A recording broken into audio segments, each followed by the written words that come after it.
संकट सकट चौथ व्रत कथा। गणेश चतुर्थी कथा। एक बुढ़िया का लड़का सवेरे गाय चराने जंगल में जाता और सांझ पड़े घर आता।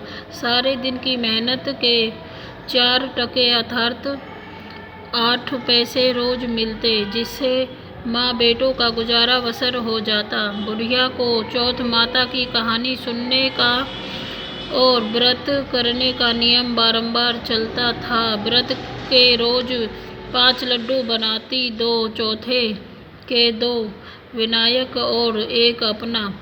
इस तरह नियम पालन करने से वह मोटी होती जा रही थी। पास पड़ोसन को इस बात की जलन थी। उन्होंने बुढ़िया के लड़के को बहकाया।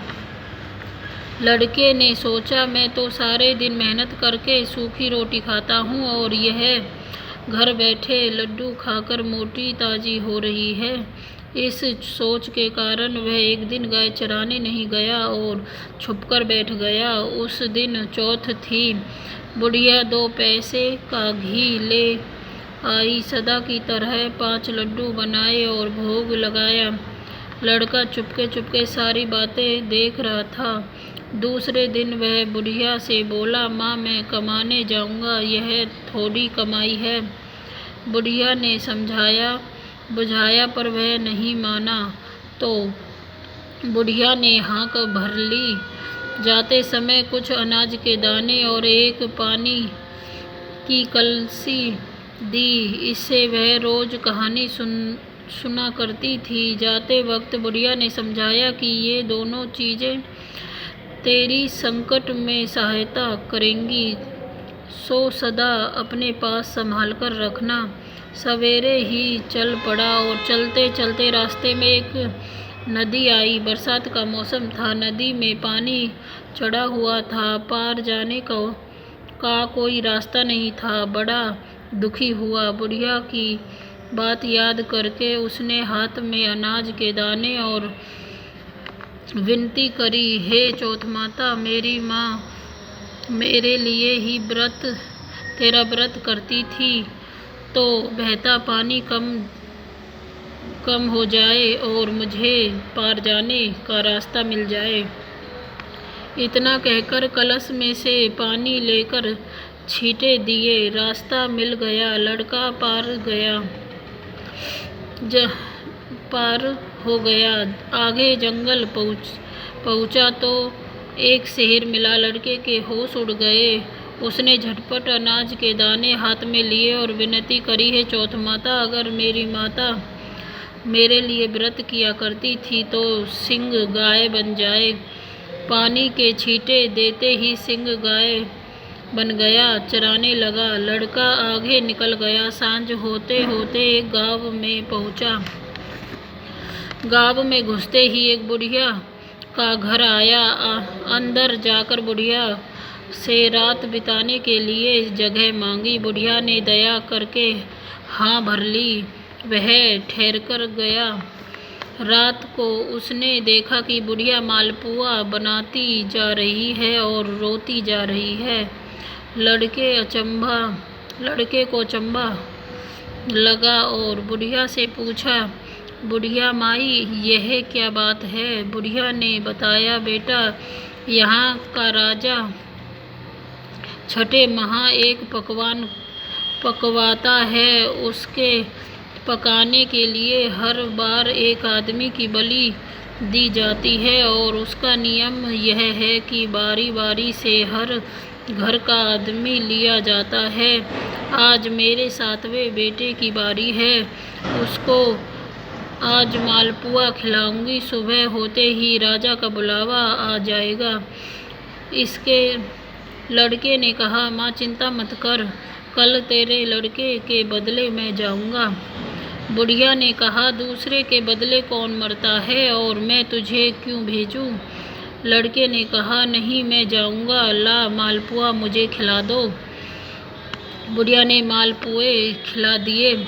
लड़का खाकर सो गया। सुबह होते ही राजा का सिपाही आया और बुढ़िया ने उस लड़के को उठाने के लिए बर्तनों की आवाज़ की। बड़बड़ाना शुरू किया। लड़के की आंख खुल गई, बात समझ गया और जाने के लिए तैयार हो गया। जाते वक्त उसने अपनी लाठी और कंबल बुढ़िया को संभालने के लिए दिया। कहा, मैं आकर ले जाऊंगा। बुढ़िया ने कहा, मैं संभाल कर तो रख दूंगी, पर मैंने तो गए हुए को आज तक वापस आते हुए नहीं देखा। पर यदि तुम विश्वास रखते हो तो ठीक है, भगवान तुम्हारी रक्षा करे। लड़का चला गया। जगह पर जाकर लड़के ने देवताओं को याद किया और अनाज के दाने निकालकर पानी की घंटी ली और चौथ विनायक को याद करके अपने चारों तरफ देख और एक चौकी पर बैठ गया। कब्जा छीन कर आग लगा दी गई। तीसरे दिन कुछ कुम्हारों के लड़के खेलते हुए उधर से निकले। उनके हाथ से एक पत्थर का टुकड़ा उछलकर कब्जा पर जा पड़ा। पत्थर पड़ते ही उसमें बर्तनों की टकरार निकली। बात सारे गांव में फैल गई। लोगों ने अचंभा किया। नौकर चाकर भेजे गए। कब्जा खोला गया। कांसे पीतल के बर्तन निकले। भीतर से आवाज आई, भाइयों, कब्जा धीरे धीरे खोलो, अंदर आदमी भी है।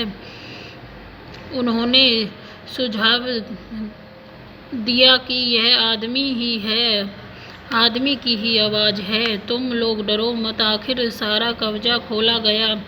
लड़का चौकी पर हंसता बैठा मिला। चौकी के चारों ओर जुहारे लगे हुए थे।